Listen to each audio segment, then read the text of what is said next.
ng pastil. Yung dough. Tapos na tayo gumawa ng sauce. Ginawa na natin ito kanina. Ngayon kami ko na ng dough. Gigisan na natin ang toge.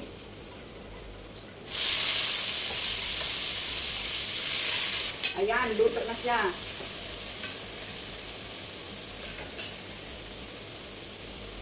Yan siya mga kadadalags.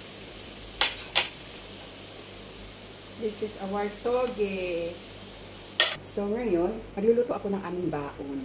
So habang pinapares natin ang ating dough at saka luto na ang ating toge. So ayan mga kadadalags, luto na ang ating hotdog. Yan ang ating baon mga kadadalags.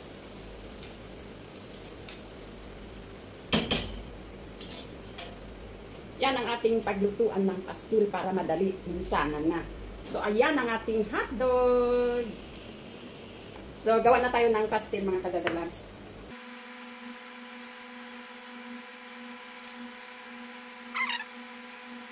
Ganito ang paggawa natin ng pastil. Ang mga kadadalags kasi ngayon, this is like a day in my life. So, gawa tayo ng pastil sa umaga. Yan. And then, gawa din tayo ng ulam. Itong pastil mga kadadalags, ibibenta ko sa school. So, sige mga kadadalabs, gawa na ako ng pastil. So, ayan mga kadadalabs, tapos na ang ating pastil. Ngayon, lutuin natin.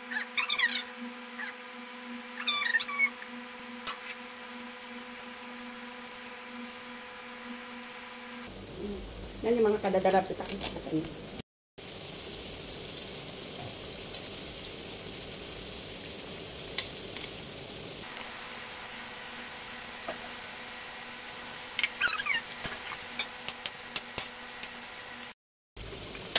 Ayan ang ating pastil.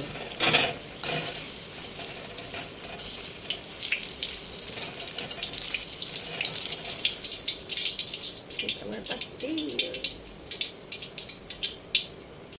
So, ito ang ating pastil mga kadadalab. So, yan. Init-init pa. Pastil toge. So, ayan mga kadadalabs, hanggang dito na lang natatapos ang ating pagluluto for a day in my life. For this morning video, nagawa tayo ng ating pastil for sale sa school at ang ating baon na kikiam at hotdog.